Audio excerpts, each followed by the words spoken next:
All right, Red Sox fans, Red Sox beat, CLNS Media, another week on video, another week on audio. We're big and better than ever. Of course, don't forget to follow at CLNS Media on Twitter, your leading online provider of audio and video coverage of all New England professional sports. Facebook, same thing. Don't forget the podcasting app as well on iOS and Android for all your network needs. All the podcasts are on the network, including ours. You can listen on there as well on the go in the traffic commute to work. I know that's how I listen to us when I listen to it the next day. It's always in traffic on the way to work. Of course, us on Twitter at Red Sox_beat, Facebook, Red Sox Beat Podcast, as always. Big week for the Red Sox. It's a trade deadline edition of Red Sox Beat, recording at 11 o'clock at night on the trade deadline, 7:31. A lot happened around baseball today, guys, and I'm glad for it. Yeah, the Yankees might have got better. The Dodgers might have become hands-down favorites, but at least it was exciting for us to follow. Yeah, it was definitely exciting. I mean, I love trade deadline day. It's the one day where I feel like my anxiety is just through the roof 24/7 until 4 o'clock hits. But it wasn't so bad today. The Red Sox did what they had to do, and there was a lot of fun moves that we could talk about later. Yeah, it's always nice when your team actually makes a move, too, in addition to other teams making moves. So at least we got one move here in addition to all the other craziness around the league. So fun day, though. Lots of stuff.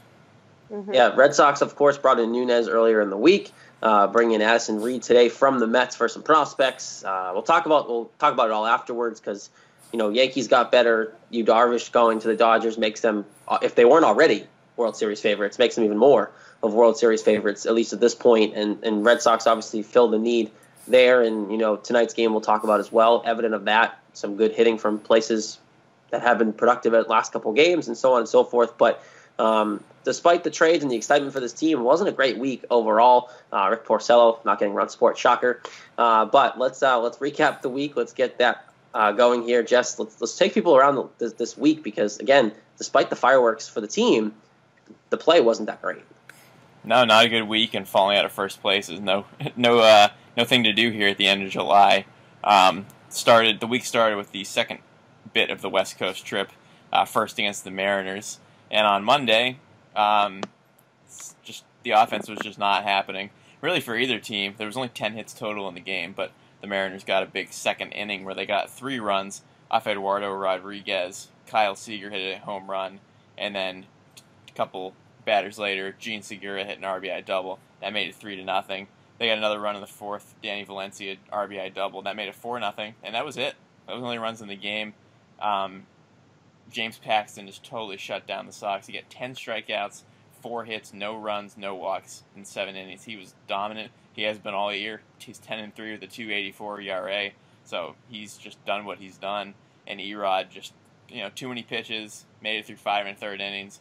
Didn't pitch that bad besides that 3-run inning, but it was obviously way too many runs to give up against Paxton because the Sox only got 4 hits, 2 for Jackie Bradley Jr., 1 for Betts, 1 for Ramirez, none for anybody else. So really, there's not much to say about this game besides no offense. James Paxton was dominant. Yeah, and look, it's tough because, Erod pitched well, and you want to say, another game for the Red Sox offense, not doing well. But at the same time, Paxton's good for a reason. So, yeah, it sucks because, this is what we've been dealing with. The offense has been struggling. But then again, it's one of those games where I look at it and just tip my hat to Paxton. Great start from a great pitcher, and you move on. Yeah, it's definitely frustrating that we can't seem to put together runs. We see it with Rick Porcello all the time, and now with Rodriguez. But like you said, Paxton was just on his game, and we just couldn't figure it out. Like you said, we had 4 hits, and half those hits came from JBJ. So definitely frustrating, but it's just one of those games. Just kind of got to take it. Yep, and that brought us into Tuesday's game, which was quite the opposite of Monday's game. A lot more runs in this game and a lot more innings, and that's certainly been a trend in the last couple weeks for this team. It's been a lot of innings played, a lot of games played, a lot of extra games played because of all those extra innings that have happened between 15 innings, 16 innings, 13 innings. Ridiculous. This one happened to be a 13-inning one. I love that. Yeah, right. I absolutely love that. Do you love it when it's 10 p.m. and the game goes till 3:15? I bet you weren't up for that. Do you love it when our bullpen is taxed and the team can't play well because no one can pitch? I love it for selfish reasons because I'm watching more baseball. Even though I tapped out, I think it was like 2:15, 2:30 by the time I fell asleep, or 1:15, 1:30. I forget. Yeah, I was about 2 a.m. and I was like, all right. So, either way, it was a tough game, and anybody who fell asleep during it is probably glad, because to not end how you wanted it to, we'll go back to the beginning before we get to that hideous end. The starting matchup was a good matchup, actually. It was Drew Pomeranz against Felix Hernandez, and with the way Pomeranz is pitching this year, and obviously Felix Hernandez is a household name. Not quite as good as he used to be, by any means, but still a good pitcher.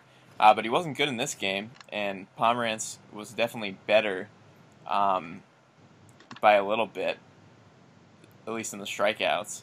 The Mariners got up 3-0 in the second inning off Pomeranz.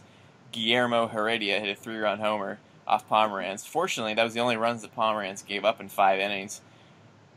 And fortunately for the Red Sox as well, a comeback was had a little bit later in the game. Hanley Ramirez bopped a home run in the 4th. For the first run, Dustin Pedroia tied the game in the 6th with a 2 RBI double, and then Jackie Bradley Jr. gave the lead to the Sox right afterwards with an RBI single.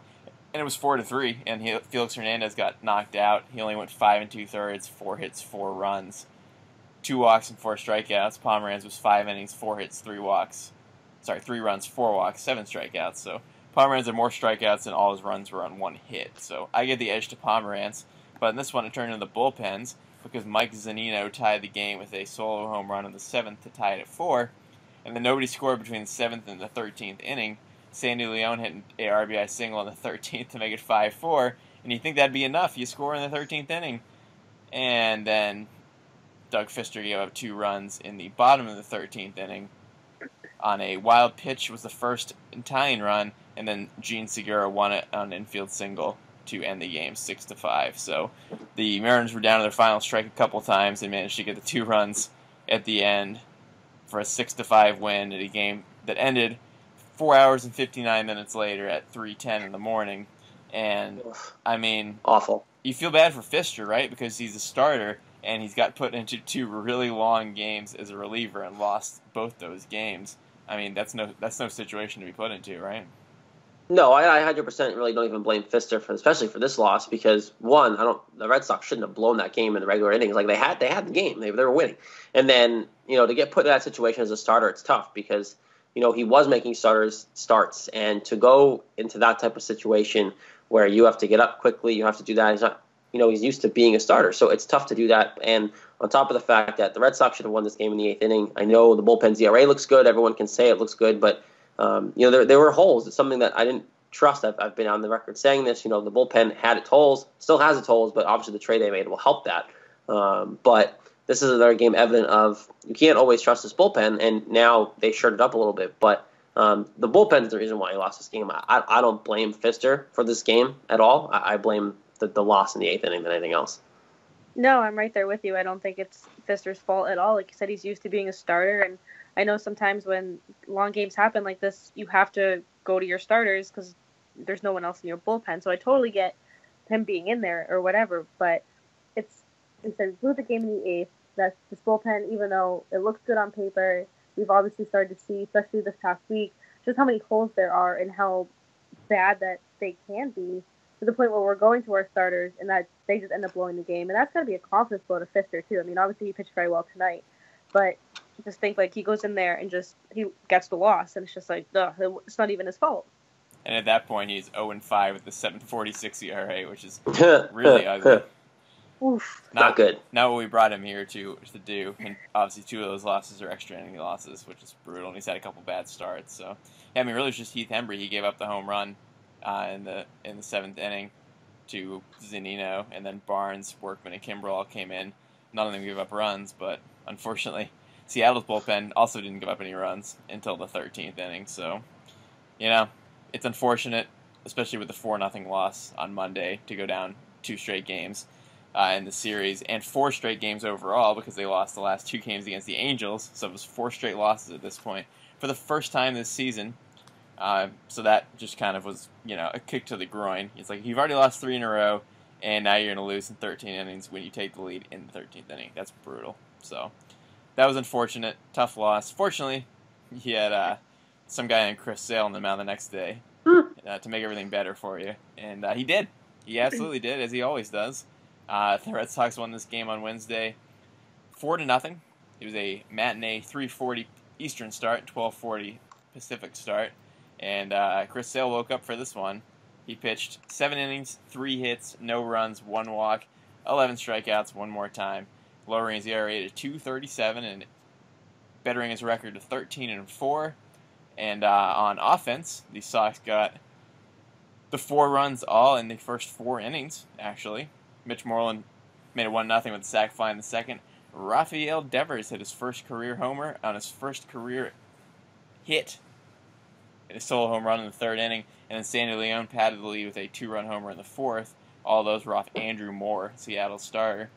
And Sale did what he did. Blaine Boyer pitched an inning and a third, a scoreless ball. Craig Kimbrell shut it down with 2/3 of an inning in the 9th. And really, I mean, this was the Chris Sale, Rafael Devers day, because first hit being a home run is awesome, and Chris Sale just does what he does. I mean, we'll get to Devers, obviously. But the thing with Chris Sale is crazy is the only games you won on this road trip were the Chris Sale starts. Right, Friday, Wednesday. That kind of reflects how bad they were playing. And the run support, they just didn't give their pitchers. But at the same time, reflects how dominant Sale's been. You can basically chalk up a W whenever he steps on the mound, and he's pitching again tomorrow night against Cleveland. And, I'm already chalking that as a W in my eyes, unless he, screws the pooch. Because at this point, it's almost a win, and at every time I'm on the edge of my seat hoping he throws a no-hitter at this point. And then, like you said, Devers, you can't get much better than that. First career hit, first career ding-dong, and you move on. And his kid's been steady the whole way through. He's been composed. He's been great, and I'm excited that they're keeping him in the lineup. Yeah, he's definitely pleasantly surprised me because I definitely had my doubts about him. But going back to Sale, just showing how dominant he is, I read the stat somewhere that said when he doesn't pitch, so the team is a perfect 500 or even 500. And I think that just goes to show just what kind of pitcher he is. And obviously we know he gets double-digit strikeouts every 5 days. He's right there. Every game we have something positive to say about him. Even if he doesn't win, it's still a wicked good start for him, regardless of how the team does by themselves. So I could sit here and talk about Chris Sale all day. He's pitching tomorrow. It'll probably be a nice 2.5-hour game. He'll have 12, 13 strikeouts again. And just to see what he's brought to this team, especially the past few weeks with all this craziness going on, just such a positive light and such a dark spot for this team right now. Imagine if if the team was at all over 500 when he wasn't pitching, where they would be. If they had any run support for their starting rotation, if they had any run support for anyone but Chris Sale, and the starters haven't been terrible. I'm not blaming on the rotation either. But imagine if this team was even 5 games over 500 outside of Chris Sale's starts, where they would be. It's ridiculous how much he is actually, when you put it like that, Lauren, is saving this team from falling too far out of it. Oh yeah. He's been a godsend. He's been incredible. What is that? 14 games now with 10+ strikeouts. It's insane. And 14 starts that Rick Porcello doesn't get any run support. Yeah, right. Yeah. Some things don't change, right? Those two things definitely don't change. But the crazy thing about Sale is think about how good he was before the All-Star break. The guy hasn't given up a run since the All-Star break. So good. Let that soak in. Just music to my ears. I love it. He's pitched 7 2/3, 6 and 7 innings, 3 hits, 4 hits, 3 hits, no runs in any of them, 5 walks, and 33 strikeouts in those 3 games. That's insane. Stupidly good. We thought he was good before the All-Star break. Now he doesn't give up runs ever. So he's like, watch this. I got this, guys. Don't worry. Hold my beer, guys. I'm gonna go through it. I'm gonna go pitch back. I hope fans don't take this for granted, though. What this guy's doing is absolutely amazing. We expect him to be good, and he's been that much better than good. He's been way more than you could ever ask. He was already great. No, I think they're praying. Fans are praying for it. You kidding me? They're like, can I please get the Chris Sale day so I can watch a win? I know. But it's not even just to get a win. It's what he's doing is historic. The amount of strikeouts he's getting and his ERA and everything, and just how dependable he's been. You don't see this every day. From anybody. No, and if you watch him pitch too, they kind of talked about it a little bit with Johnny Gomes in the booth tonight, even in this show's highlights, and it's the hitters are confused. They don't know what's coming out of Chris Sale's hands. No idea. And every time you watch him, it's confused. I think he has the backdoor slider coming. He throws a heater right up and in. They swing and miss or look. And, it's confusing. And his slider's so dominant this year like it usually is. So it's just he buckles everyone's knees. He gets the weird looks from people, and hitters shake their heads and go, all right, you go get him. See if you can hit it, because I can't. I love it. I just love it. I love watching him pitch. I love his delivery. And now that we know he doesn't ever shake off his catcher, it just makes it so much more fun to watch, just because, like I said, they never know what's coming. I don't even know what's coming. It's unbelievable the command and the control this guy has, the poise and just everything. He's everything you want in a pitcher. And like you said, Jess, I hope that the fans don't take this for granted, just because, I mean, there's probably going to come a time we don't have him. And they're going to be like, what happened? Like, what happened? Probably in 3 years. But then people are like, what happened to our pitching? And it's like, oh, we only really had Chris Sale to hold it together, and then it just falls apart and he goes away. It's amazing what happens when you have an ace who's actually an ace and actually is that pitcher, and he's that pitcher and more. Yeah, I mean, this stuff doesn't come around every year, so pretty wild. Yeah, I was going to say the same thing about he goes out here, you have no idea what he's pitching, and he never shakes off the catcher. It's incredible. I love it. All right, let's move on to the Royals series. They had a Thursday off day before Friday's first game against the Royals, 3-game series back at Fenway, first time in a long time, and which was obviously nice after the West Coast trip. It's always nice. Unfortunately, the offense still wasn't nice, and this game was a 4-2 loss to the Royals. Rick Porcello against Jason Vargas. He come in the matchup, obviously, record-wise doesn't favor the Sox. Vargas was 12-4. Porcello was 4-13. We know the deal on Porcello. And same thing again. I mean, the Royals got to him a couple times early. They hit a solo home run, Salvador Perez, in the second. Mike Moustakas hit his 30th home run, a 3-run job in the fourth to make it 4-0. And then Porcello was dominant after that. Once again, just like always, went 7 more innings, despite giving a couple runs earlier, which was a staple of last year and it's been a staple of this year as well. 6 hits, 4 runs, 1 walk, 5 strikeouts. Just the 2 home runs. Those were the only runs he gave up. And unfortunately, Vargas gave up 1 less hit, 5, but 3 less runs. He gave up 1 run in those 6 innings to get the win. Mookie Betts got an RBI single in the 5th to make it 4-1. Sandy Leon got an RBI ground out in the 7th to make it 4-2. That was the only runs the Sox would get. Brandon Workman, an inning and 2/3 of scoreless relief. He's been very good again. But, 7 hits, 2 runs. They scored the runs in the 5th and the 7th. It's just like, he put him in a hole early, but just another game of, 2 runs or less for Porcello, which has pretty much been every start he's had this season. Almost every single one of them. It's been like 80% of them, and it's just like, I don't know how you're supposed to get wins when the team doesn't score. And, this is the kind of game where last year, you might have won 6-4 for Porcello. You're facing a good team. Obviously, the Royals have been hot as of late. So it's one of those things where you have to hope the offense scores at least a little bit. And, it's a tough situation. He didn't pitch that bad. It wasn't like a terrible outing, and it's been the theme. We've talked about it. It's just he pitches okay or he pitches good, and it's just he can't get the run support. Now, there are starts out there that he hasn't pitched well and deserves to lose. But this one easily could have deserved a win or at least a no decision if the Red Sox could just score some runs. Obviously, the pitching matchup didn't help. But at the same time, the Red Sox need to figure out how to score runs in this situation when you're facing a good pitcher. Because, if you want to win a division, if you want to get back on top of the division or do anything in the playoffs, you have to face good pitching to do that and be successful. And right now, they can't figure it out. I'm surprised Rick Porcello has not lost his mind on this team yet. We know he's a ball of fire and he's got an attitude. He's got that spunk. I'm waiting for the report to come out that he just barged through that locker room, that there was verbal altercations between him and players, him and whoever, just because he's got to be frustrated. He has to be. There's no doubt about it that you're losing games, 4-2, 2-1, 1-0, and the team can't score.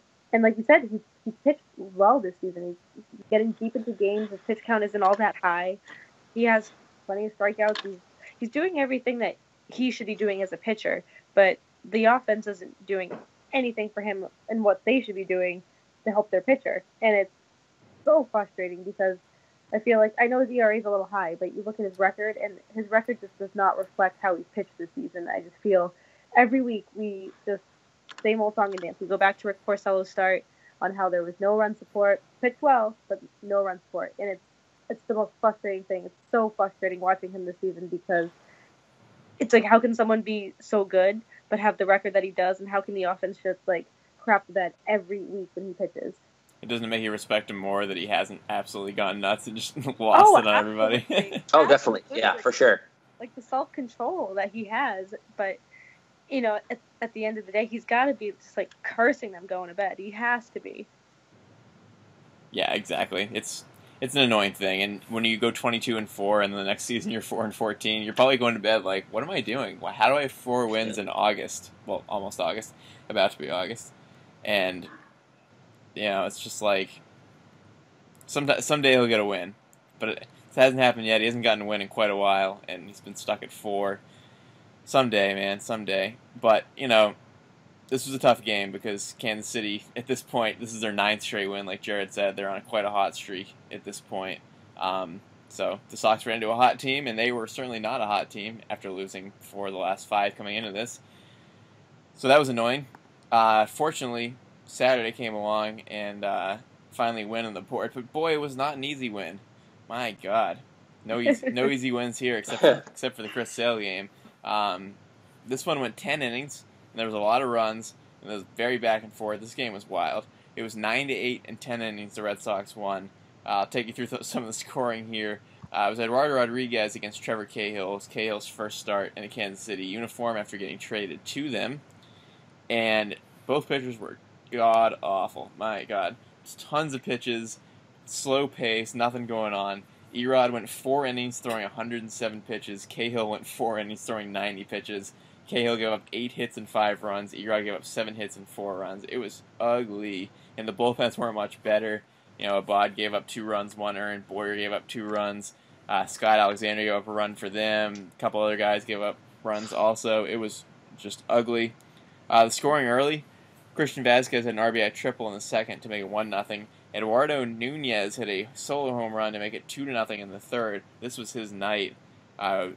Unfortunately, at this point, after it was 2-0, the Royals got the lead off Erod after pitching horribly for 4 innings. He finally gave up runs.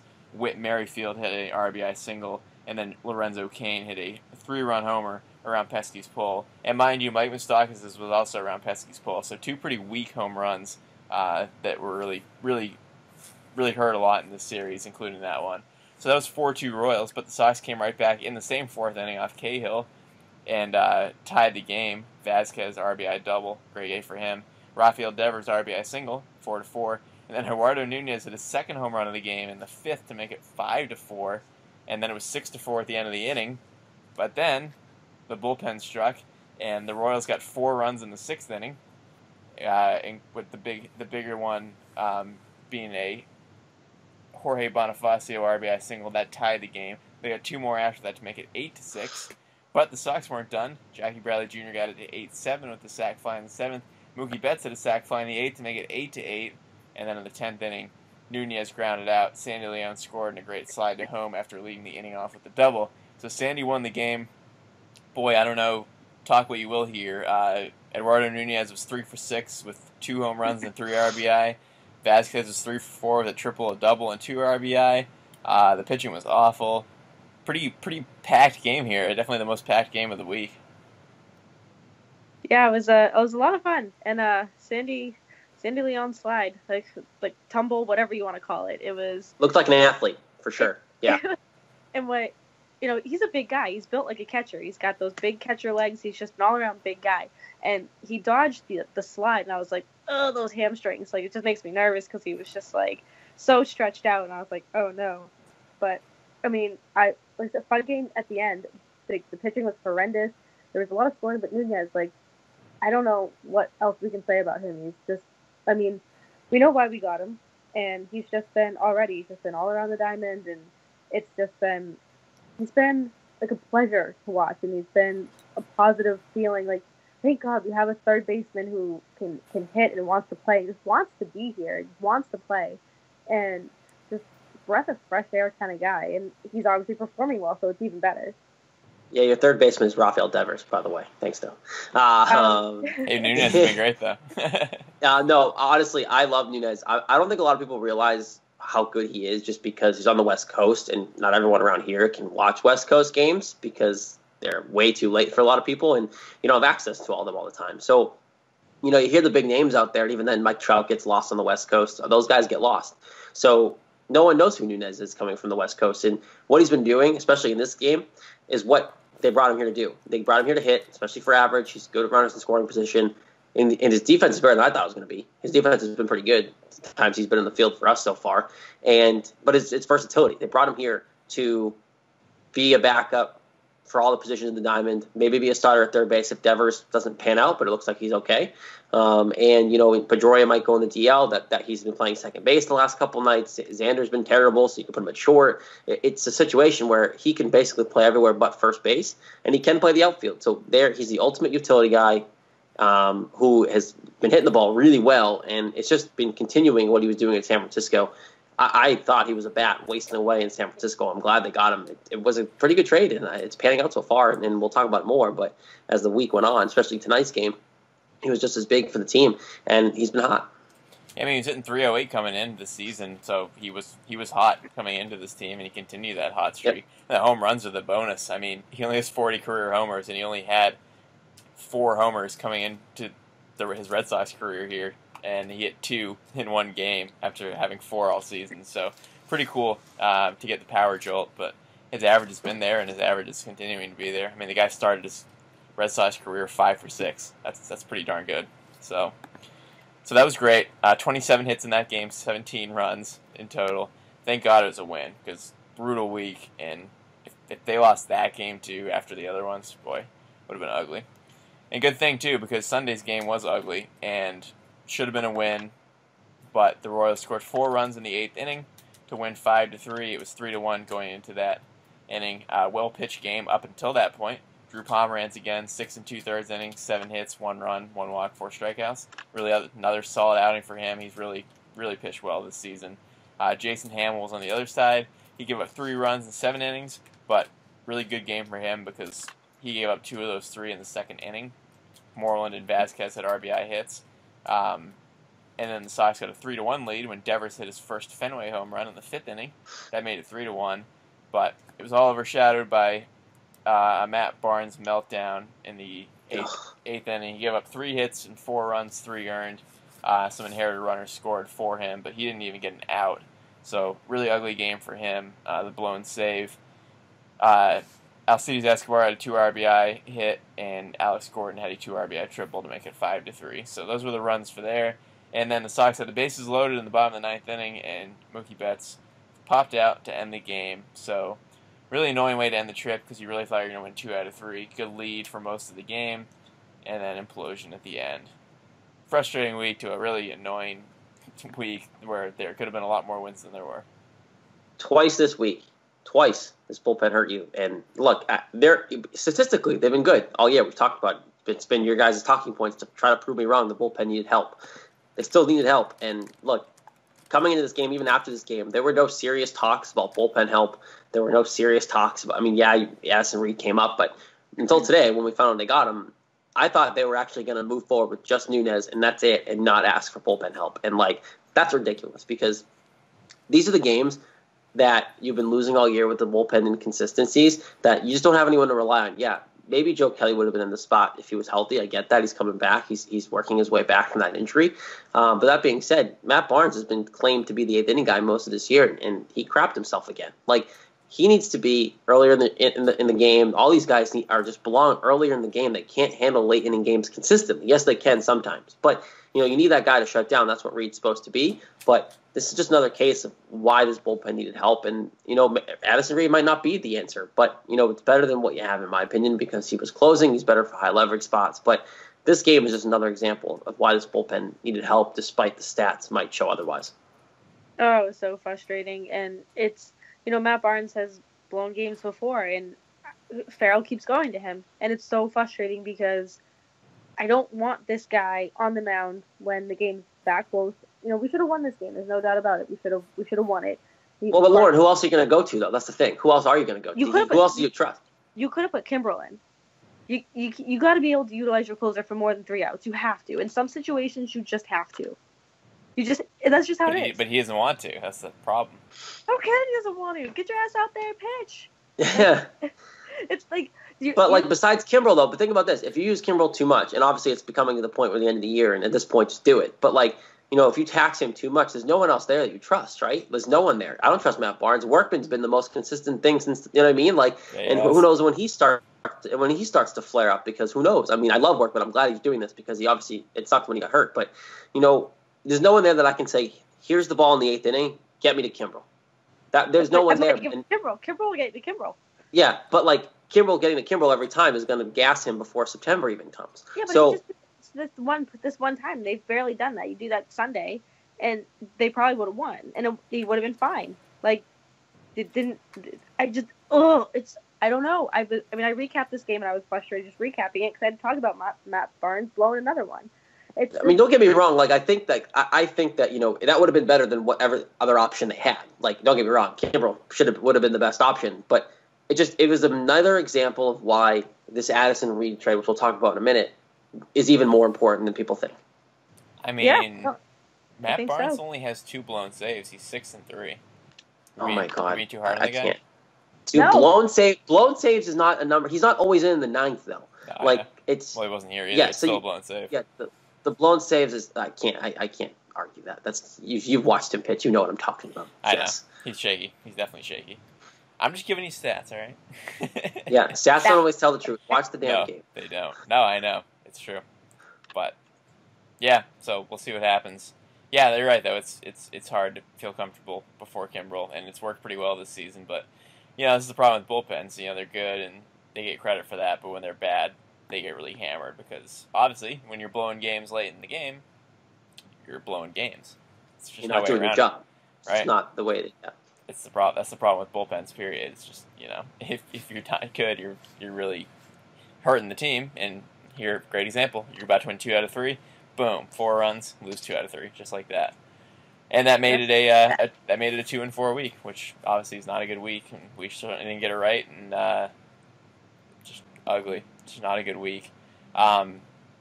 We'll cover tonight's game next week, but just briefly. 6-2 win over the Indians in the first game of the series tonight. Doug Fisher pitched brilliantly.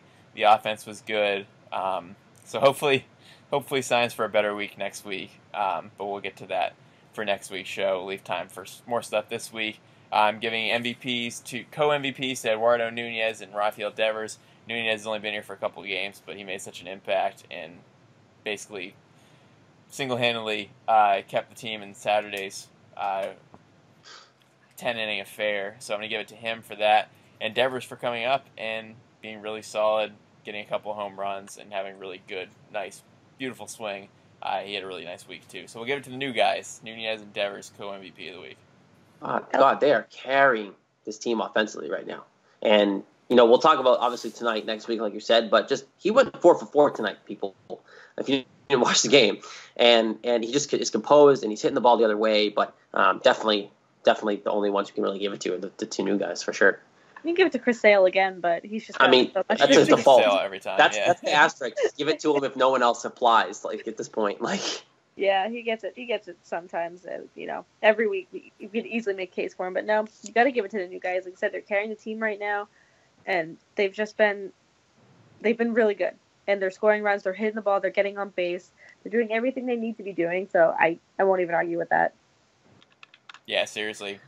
It is funny how well they played this week, and then, like you said, Devers 4 for 4 tonight, Nunez 3 for 5. I mean, they're killing it right now. It's great. I mean, who would have predicted that, right? Oh, let's bring this 20-year-old up and let's trade for this guy, and who knows how it'll be. And they've just been tearing it. It's awesome. 20-year-old is composed like a 40-year-old veteran who just calmly gets up there and hits the ball. It's phenomenal. But there you go. Crappy week that was recapped so well by Jess.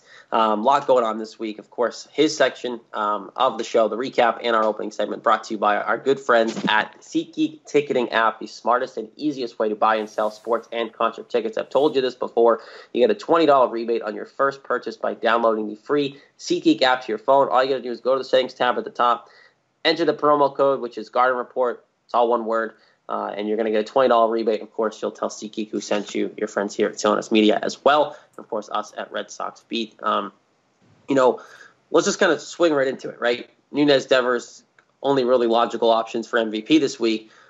They've both been phenomenal. I want to talk about Devers real quick because, we called this kid up in a scene where basically it was kind of rushed. We all thought it was rushed, and no one's going to say they predicted what he's been doing because you just couldn't have predicted this. But we all kind of thought, called up on a whim, kind of needed something, and the kid's been kind of progressing all the way through, like almost like Benintendi did last year. And he's coming up, and it looks like he's been in the league forever. This guy's 20 years old. He can't even legally go to a bar and get drunk after a win yet. And this kid is composed, hitting like he's already got a guy who's won a couple rings and been in the league forever. He's hitting the ball to the opposite field. Tonight he had a double off the wall that was smooth. He's already has 2 homers, not to mention his first ever hit was a homer to like dead center field. This kid is composed at the plate. He's a lefty, which is helpful in then some at Fenway. And he's patient and trusting his swing at the plate. His swing's smooth, guys. He's got a pretty swing for a 20-year-old. Yeah, he looks great. And I know I had a lot of doubts about him just because I was worried, he was rushed. And, I think I said the week he was called up, it can't all be Andrew Benintendi. But for the first few games, I've been happy that I've been proved wrong. I hope it stays consistent. Obviously, he's not going to do this every single game, but if he keeps the consistency and he keeps the plate patience, and he looks really good up there. He looks like a veteran. He looks like he's been playing this game for 20 years, and he's only 20 years old.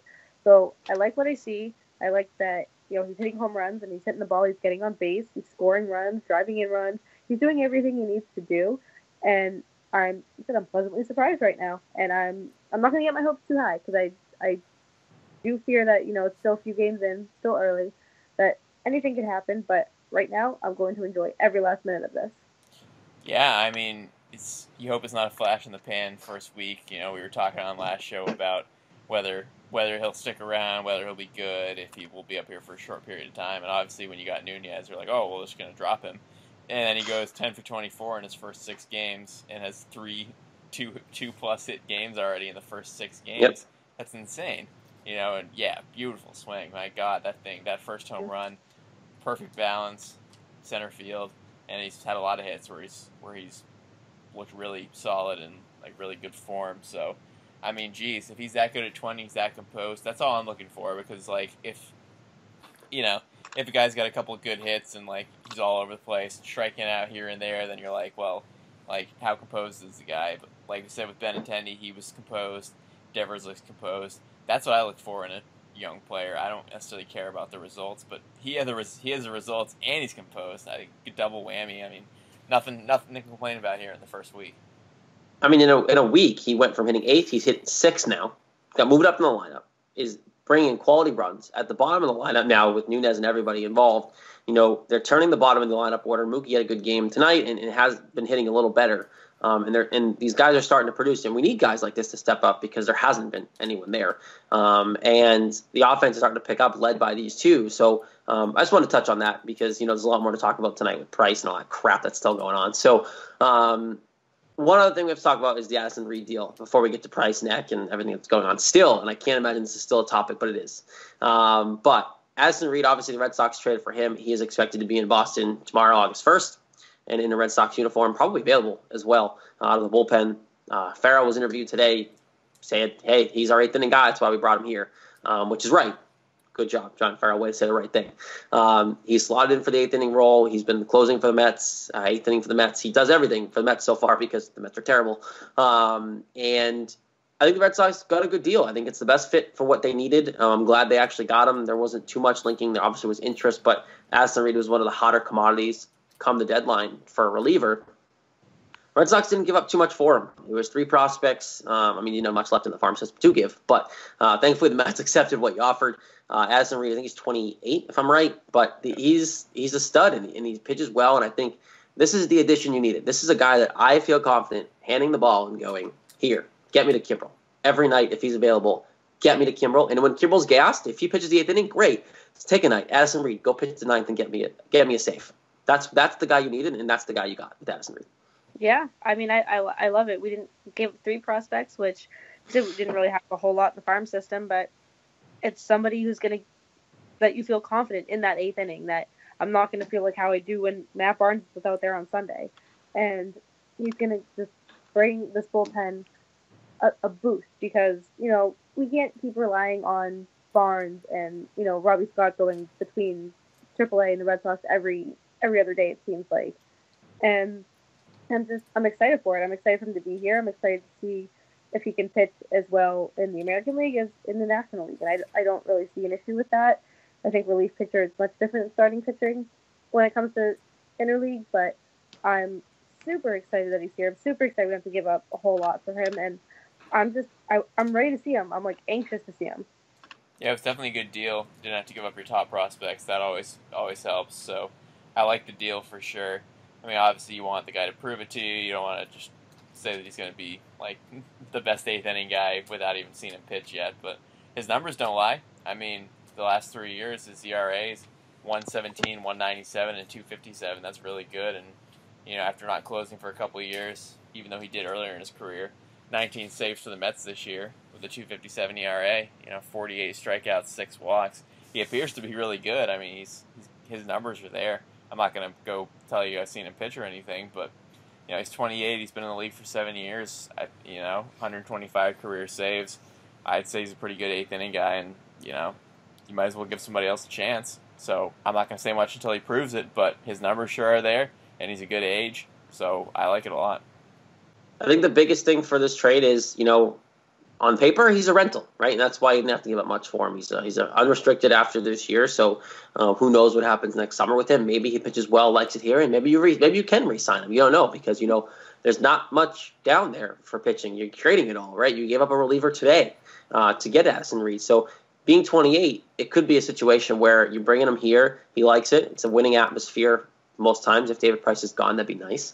And maybe you can re-sign Addison Reed. It depends on how he does this year, if he likes it, things like that, if he can handle it. Now, he played New York, did on good teams in New York, so I can't imagine it's going to be too much of a difference. Obviously, we always go back and forth about whose media is more of a pain in the butt to players and to deal with, but he's played in a big market, he's played New York, so I can't imagine why he won't be able to handle that aspect of it, and the numbers are there. So all you stat people, it's not just my eye. It's also stats. Just said it out loud, so it's proof. This guy is a good trade. It's what you needed, and it's a reliever. And despite it being a rental, I don't think you had to give up too much for it being a rental. Yeah, good deal all around. It's a good rental, and if he does pitch well, maybe we can sign him. But I know there's still a lot riding on Carson Smith, Howard Thornburg, and people that could possibly help our bullpen. But for now, I really am a fan of this trade. Yeah, and fans can't complain. Okay, hold on. Oh, I need to crack my knee so bad.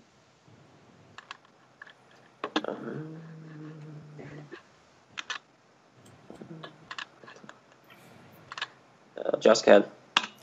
Yeah, and fans can't complain about the deal because everyone's been whining and saying go get a guy for the late innings, and boom, he went out there and did it. So if fans are still complaining after now, then I guess, they just can't be satisfied because this is what you wanted, you got it, and now we'll see what happens. Nope, they got everything they needed. I don't think you needed more. I mean, it would have been nice to get, Giancarlo Stanton or whatever, but, you don't need, the way Nunez is hitting, that's all you need in the bat. You need someone in this lineup right now to come out of it. Well, and yeah, you have a good offense. They got to do it, Yeah, you can't fix the lineup hasn't changed much from last year. Yeah, Ortiz isn't there protecting some people, but they were hitting well going into the break for the most part, and you need Mookie Betts to hit better. He's an MVP candidate last year for a reason. He can hit the crap out of the ball. You need these guys to step up. You need Xander to snap out of it or sit down, and Nunez can play for him when Pedroia comes back. You need these guys to play better, and you're starting to see it with Vasquez hitting better at the bottom of the lineup. And if those guys at the bottom can hit consistently, gives the guys the opportunity and chance to snap out of it and score some runs in the meantime. So that being said, I have to talk about this, and I'm kind of over this topic. I'm over this pitcher. Hey, you missed last week's talk about it. Yeah, I'm glad I did. It keeps coming up, and just more news comes upon it. Price was placed on the 10-day DL, conveniently. Claims he's hurt with obviously the injury that's been nagging him all year. Obviously, we know it's been there, but yes, we can do this now. Yes. It's kind of nice. But look, here's the deal. There's no coincidence to me. He's got put on the DL when the fact is he just didn't want to pitch in front of the fans. The Red Sox are hiding him. The Red Sox are definitely hiding him. There's no question in my mind. He's conveniently probably not going to make it back until after they leave for the next road trip. And it's just what's going on with this? Because, look, he said that Eck needs to show his face in the clubhouse and all this stuff that had on. I think, Ortiz said it even in the booth. Like, here's the deal. Price just needs to apologize. He needs to realize he's wrong. He needs to become a better man, and it's not going to happen by any means in the stretch of our imagination. Is David Price going to apologize? He came out and spoke. Shockingly, I didn't even think he would speak. He came out and saying, I don't know if I did anything wrong. I don't know. He needs to show himself in the clubhouse more. That doesn't need to be in the clubhouse. That's not his job. His job isn't to be your best friend. His job is to criticize and analyze the game like he's supposed to. Yeah, he's on the payroll. Big deal. Yeah, what did he do? He criticized you because you can't pitch. And Price hasn't even been pitching that badly. Look, Price is a baby. At this point, your best case scenario is he pitches well and you can let him walk next year when he opts out after you win a championship, hopefully with him on the roster. That being said, in my mind, no coincidence whatsoever that he gets put on the DL hours before he's supposed to start at Fenway Park. Literally hours. No, I don't. He's not hurt. And the thing is, we've heard him, blisters, cracked fingernails. We know the elbow issue at the beginning of the season. There's no way all of a sudden he's like, ow, my elbow hurts again. I don't believe it for a second. I think it's just a cop-out. I think it's an easy way out for Price not to face the fans these 10 days that they're home. And I don't care what Eckersley says. Like, if you're getting criticized by a Hall of Fame player, somebody who's been around the game for years and years, listen to him. Yeah, exactly. You should probably listen to him. And the thing is, like, they're reading more reports that he wasn't mad about him saying yuck. He's mad that he was being criticized for how slow he is. And he's, he really is. And I was listening to Felger and Maz last week. I don't know if you guys heard it, but Jim Murray was going through I wonder what goes through Price's mind when he's on the mound. And he says, he's like, I hate it here, spits, yawns, I hate it here. No, I'm not taking that pitch. No, I'm not taking that. Nope, I don't want that. Hate it here. Oh, counts 0-1 or 1-0. So, and it's just like, well, don't let him hear that. Don't let him even realize that the media is talking about him. And the story is just exhausting at this point. Like, it's stupid. He just, like I said, he needs to man up. He just needs to apologize. All he has to do, go on Twitter, tag Eckersley, and say, hey, I'm sorry. Twitter would go insane. There would be so much, like, just use your Twitter for something good and do that. I'm so sick of talking about this guy. He's becoming a clubhouse cancer, and he's just, I don't know. He just frustrates me so much. The thing that pisses me off the most. You don't apologize. Don't go against David Ortiz. Listen to him. If you're not going to listen to Eckersley, listen to Ortiz. The thing that pisses me off the most about this too is the fact that you can come in and pitch. He was pitching well. People are saying, oh well, there's no way he's faking it because the MRI, blah blah blah. Well, he's hurt. There's no question he's hurt, at least a little bit, because his elbow's been tweaked all year. Like, if there was a chance he was going to go into the knife and not have a season. So there's going to be something that shows on an MRI to give him an excuse to get put on the DL. Like, I don't believe it's bad enough that he needs to be on the DL. He could have pitched. He's been pitching great. Like, the pitching hasn't been the problem. It's just been his attitude and the crap he says about Eckersley and all this stuff and what he's been doing in the locker room. If he was really hurt, he'd be under the knife right now. If he was bad enough to hurt to be put on the DL, because he's been pitching hurt all year, and the MRI is going to show something because he's been hurt. And it shouldn't just be, let's give him a blah, blah, blah. Like, no, if he's okay, then keep him on the DL. I guess maybe their excuse is to, like, give him a couple of days to rest it off. I know, but, like, at the same time, he hasn't looked like any signs of fatigue because of it. Yeah. I was going to say the only thing that's really hurting is his feelings. He's not, no. Yeah. I'm done with this guy. Yeah, I mean, of course, it's so predictable. Like, oh, you're pitching, you're gonna get booed because no one's on your side, and then I'm on the DL, okay. Yeah, I mean, it's an easy one. You missed 2 months with the elbow injury, and then you're like, oh man, it's hurting a little bit this morning. Oh, it's been hurting a couple days here. John, feel my elbow. Does it feel tender right there? I don't think I can pitch today. Sorry. What do you think about a 10 DL? I'll pet my dog with my other arm.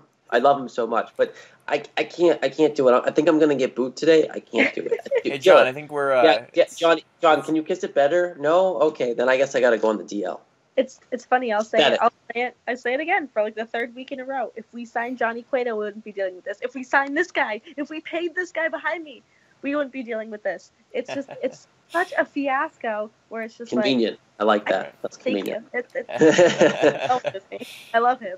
But it's just like I mean, I point to Lester all the time. This is why he handles, the media and the fans, and it's just, why can't Price do it? I don't get it. He's pitched in the AL. He's pitched in big league markets, big league games. Like, come on, guy. Like, I've never thought I could hate somebody so much who's been pitching well. Where I'm just like, I don't want him. I still want him to pitch well. I don't want him to get lit up because it's just going to cause more controversy.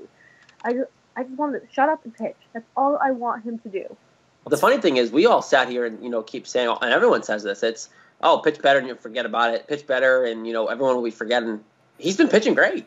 Like, he hasn't been pitching terribly. He hasn't been getting lit up. And now it's like, you got to pitch even better. This is going to keep coming up. And it's like, no, it's going to keep coming up because he's a joke and he's pathetic. And look, you try to defend David Price because of what he can do for your rotation. And look, if they want to do anything in October, they need him. They need him. Hands down, they need him.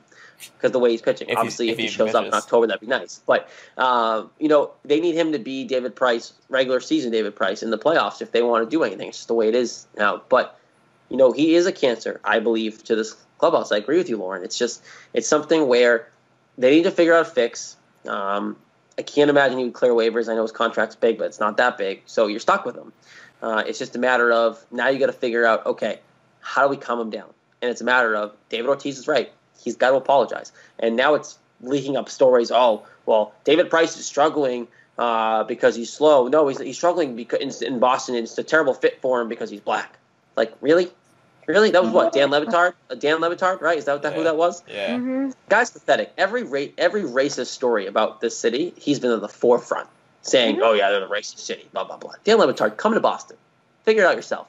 That being said, I can't believe this is causing that story to pop back up again either. Seriously.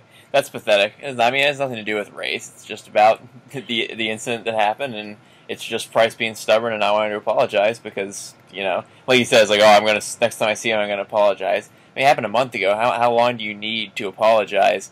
And it's just because people are talking about it, and, Pedroia's putting the heat on him by saying, next time they meet, he's going to apologize to him. They're going to talk face to face. It's like he has to be babied into the conversation. Like, okay, David, now this is Mr. Eckersley. You need to apologize to him. It shouldn't take that. Just do it privately. He was complaining he's not in the clubhouse. Well, shoot, just do it on the plane after it happened. The guy was on the plane. Say, oh, hey, I'm sorry that happened yesterday. I shouldn't have done that. Oh, I haven't seen the guy in a month. He never comes in the clubhouse. And according to a lot of people, Eck's been a fixture in the clubhouse for several years. I'm not sure if he is this year because he probably just doesn't want to be around it anymore. But he has been in the past. And I think it's just all excuses for Price at this point. Just he's not around. I can't talk to him. It's just grow up and do it and stop making excuses and stop trying to pin it on him because you're the problem. You're the one who's been doing all this stuff and he's trying to pin it on other people and he's still not taking responsibility for it. Great, I'm glad you talked to the media, but take responsibility for something. Please. Text Eckersley. I'm sure you have his number. Text him. Say you're sorry. Anything. We will literally take anything at this point. Putting it off. And David Price and Eck has been, he's been in the clubhouse. I don't know the details 100% of it, but wasn't there a Jackie Bradley incident too, or something where Jackie Bradley, there was something about Jackie Bradley that Eck said something about him, and Jackie Bradley said something. He's like, well, I don't need this, and then Eck hasn't been back in the clubhouse since, or something like that. But it's something where the players need to treat that people the players want you to be friends and buddy, but it's why does he have to go do that? If you're going to crap on him, if you're going to say all this stuff, you're going to have your teammates around clapping, there needs to be a leader. And look, Pedroia was kind of forced into it. I don't know if he was the one that, everyone was like, Pedroia, you got to say something. Pedroia, you got to say something. Because he did finally say something. Pedroia did. And then again, it's oh yeah, we're here as a team, deal with it, blah, blah, blah. But I don't believe Justin Pedroia is the leader of this team, even though he came out and said something. He's not. There's no leader on this team right now. It would be Chris Sale, but he hasn't really said anything. There's no really guy on this team that keeps someone from doing something. That was Ortiz, and that's the why you miss Ortiz the most, because I'll say it, none of this would have happened if Ortiz was still on this team. No, absolutely not. And that's something, I talk about all the time. My brother and I go back and forth every day. Would this happen if Ortiz was here? Would that have happened? Absolutely not. Ortiz would squash that. He would come out and be no, it's all good here, guys. We're fine. And there would have been an apology, or there would have been no altercation on the plane, period. And it's disappointing in Pedroia that, he should be the leader of this team, and he's not. And it's just, somebody who's been on the team for so long. It's just, he has the power. Like, people would listen to Pedroia. He just needs to step up. And I know what he said to the media the other day. I loved it. I loved the but it took him how long to do it? Exactly, that's the thing. Like, I like the intensity in it, but it's just happening now. So it's just like, why was none of this said a month ago when this happened? Like, Pedroia didn't stop what happened. Nobody stopped what happened, which is really disappointing. But it's just like, I can't exhaust this story anymore because there's going to be different theories coming out all the time now. I think Pedroia is a leader. I think he's just like a quiet leader. I mean, he obviously does it by example on the field. He's not a vocal leader. I don't think he wants to really be a vocal leader, and it's just kind of like never has. Yeah, he just says what he needs to say to the media, and he just moves on. That's just not his personality, and he's not Ortiz. He's not going to be Ortiz, and it's just like he needs somebody else to help him lead because that's just not his personality. I think him with somebody else would be a good leader, and I think he is good at that. But it's just, and that's the problem. There is nobody like that. Casale doesn't talk. Price thinks he's a leader, and he's certainly not. And then there's just really nobody else who is. So it's like he's kind of stranded on an island with nobody. And when something like this happens, it just kind of blows up, and you don't have anybody there to stop it. And I don't know if Price thinks this is his way of being a leader by being an a-hole. I don't know. I mean, Ortiz didn't like Price before he came to Boston. They didn't get along. They had that whole controversy where who knows if he even liked him last year. Maybe just deal with him. That's the thing. Like, oh yeah, we're fine. We're teammates. Like, okay, you're teammates, and that's about it. Because the year before, you were calling the guy a bitch, and it's like and seeing the way Price is acting now, there's no way David Ortiz likes him. There's no way, in my mind, that David Ortiz actually likes that guy. Between what happened before he came here and now this happening afterwards, yeah, I would say he just put up with him with anything. I don't think he likes the guy one bit. Okay, so. If Ortiz, but let me say one more thing. If Ortiz really did like Price, he wouldn't have called him out and been like, he needs to apologize. He would have been like, nah, that's okay. That's just Price. Like, he would have made some excuse for him. Right, but he said on the broadcast, like, he's like, screw it. I don't care. Like, apologize. I hate this guy. Yeah. Okay, so we could obviously exhaust this for hours because we all genuinely probably hate David Price at this point. But before we move on to MLB stuff, because a lot happened today, overall, how does this affect the team? Because, they're not playing great. They played really well tonight. We'll talk about, again, tonight's game next week. But does this affect the team positively? Like, do they come together and block it all out and do well and play well and win the division? Or do they crumble because of something like this? I mean, it could really go either way. I think especially this week coming, is going to show a lot. And I think they what they need to do is put it behind them. And I think a lot of that depends on David Price. Depends how he acts the rest of the way, and if he apologizes or if he goes out there and pitches well. If he actually pitches. Pitches. A lot is riding on David Price, and I hate saying that, but if he's going to keep acting the way that he has, it's not going to look good for this team, and they're going to absolutely just crumble and fall apart. It's going to be one of the worst classes we've seen, and I've mentally prepared myself for this. But if David Price can grow up, or the team can just kind of get past it, it's going to be fine. But I think this week and next week, especially when he comes back off the DL too, there's a lot riding on David Price, and that really worries me.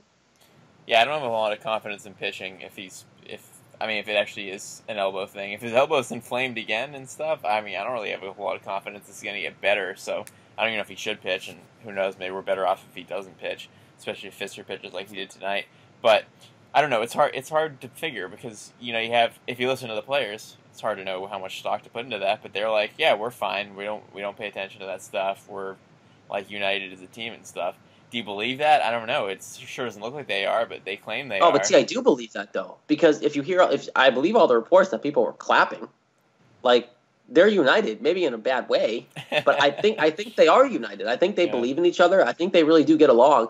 Maybe they're not playing for their manager. Maybe I don't know what it is, but they are united because of this. I think they win in spite of it. I do. I think they come back. I think they added what they needed in Addison Reed. You have people hitting to kind of get these people out of the funk.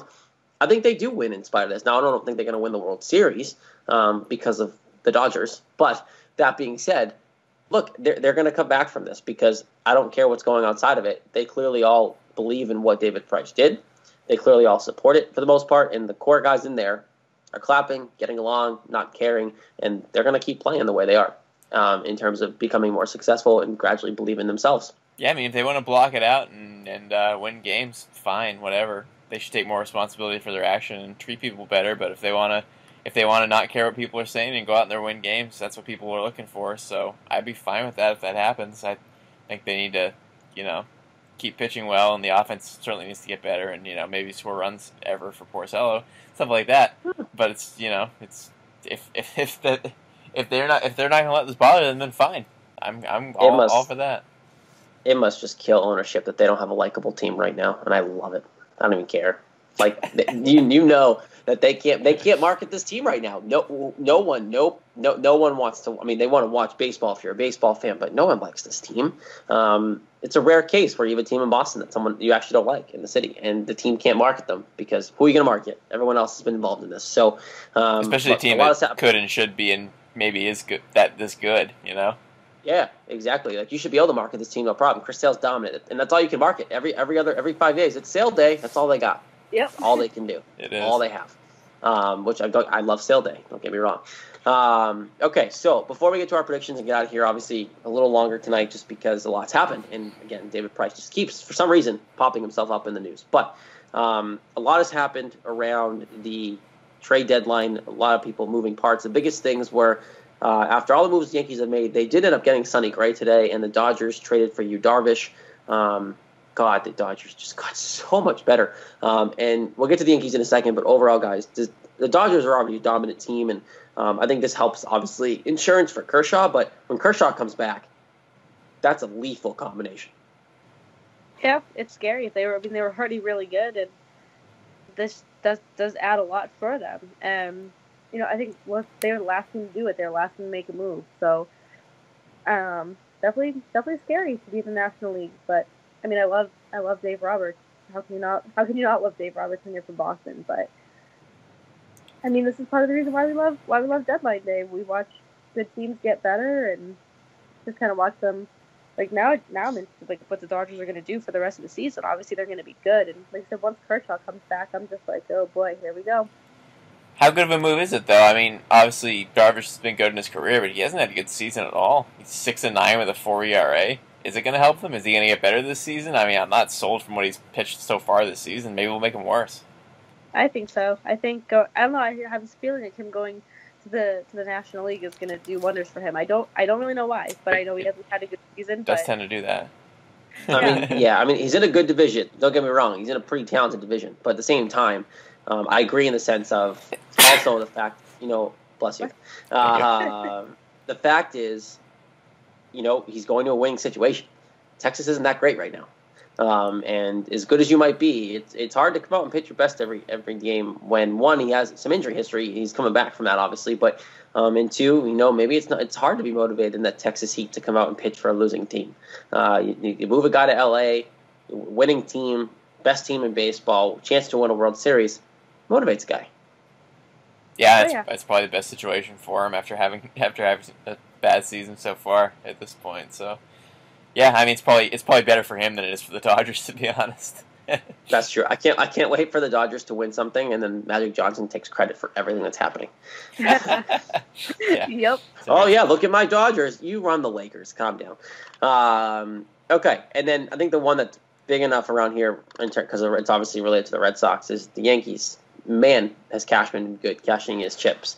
Biggest thing today, it came in. They got Sonny Gray, and it's about time Sonny Gray gets traded. I tell you, it's been in Oakland long enough. Now, Yankees fans are hyping him up to be the next big thing. Hasn't been great this year. I'm a big Sonny Gray supporter. I think it's a good move for the Yankees. I think he's going to do well. But that being said, it wasn't. It's a predictable move. It's what they needed. But it's not going to say he's like the greatest thing since sliced bread. I still take Chris Sale over him 10 times out of 10. But that being said, makes the Yankees a lot better. And on paper, right now they might be the best team in the division.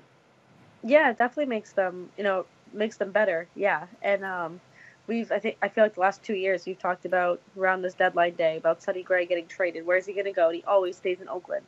So to actually see him on the move was nice, a nice change of scenery for this year.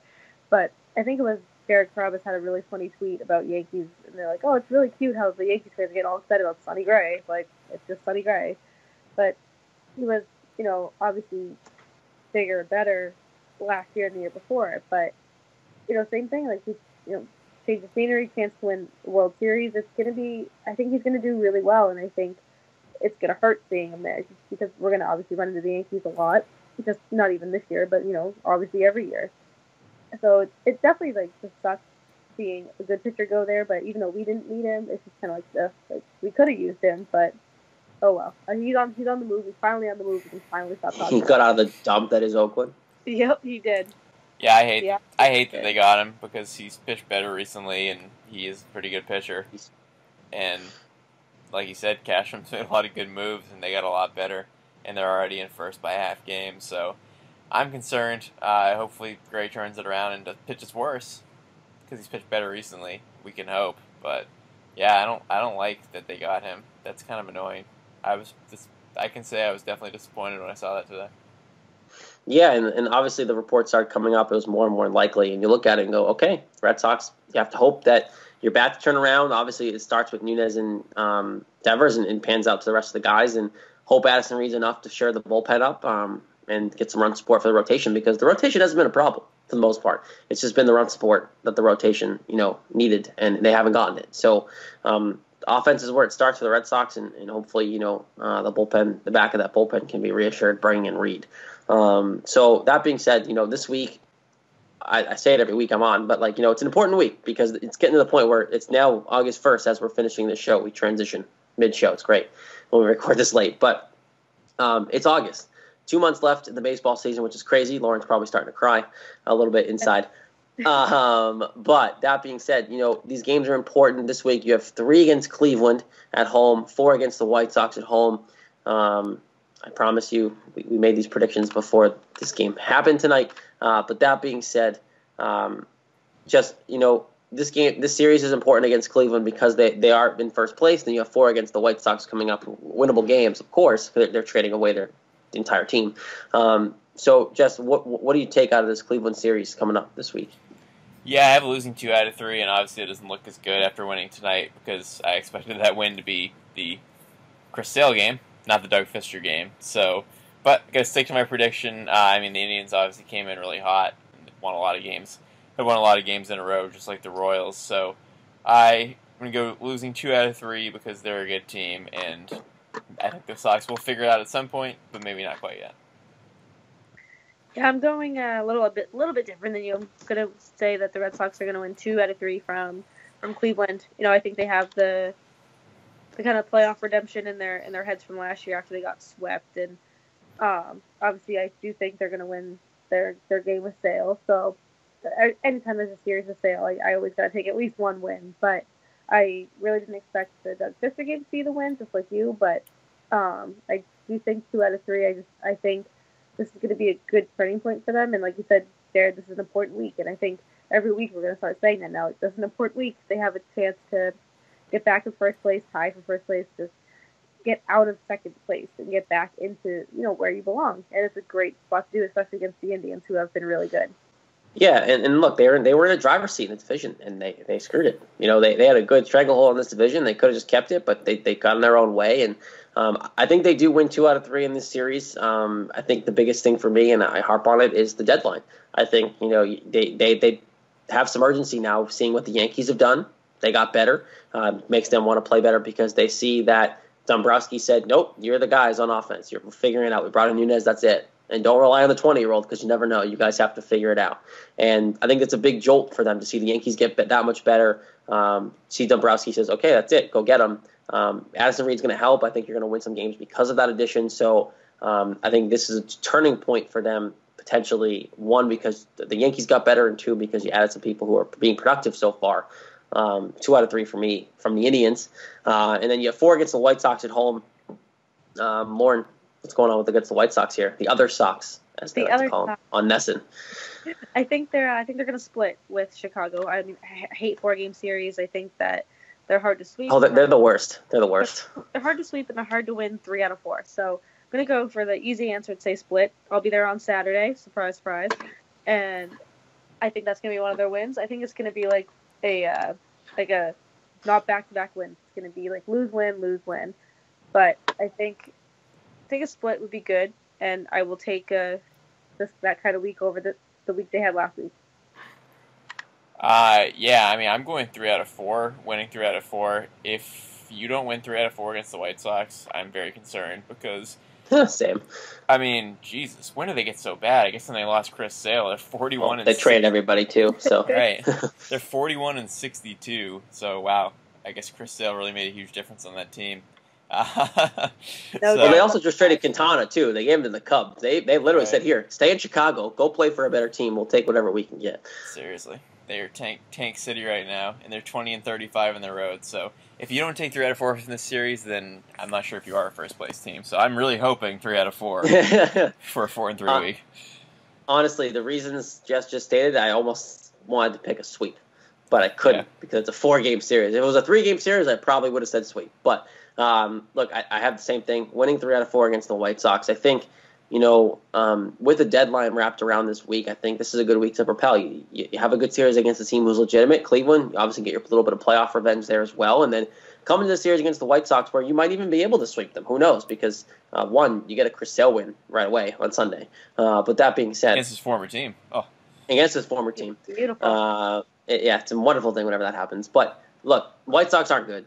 Red Sox are good. It's pretty simple like that. If you don't win 3 out of 4, I give room for a mistake here and there in a crap game, especially because of the way they have been playing. They're going 3-4 against the White Sox. They're going to go 5-2 this week. I'm being optimistic, like I said, because I think the deadline's a little motivation for them. I think some of these players maybe weren't sure if they're going to be traded. There were talks about maybe trading a core to get a bat member, whether it be Xander or whoever. There were talks about trading some people because the farm system was depleted. So. Seeing this is the team, seeing that clearly the team believes in them enough to go get just bullpen help and not a real power bat. They got Nunez, that's it. But overall, I think 5-2 weeks is going to be where they land.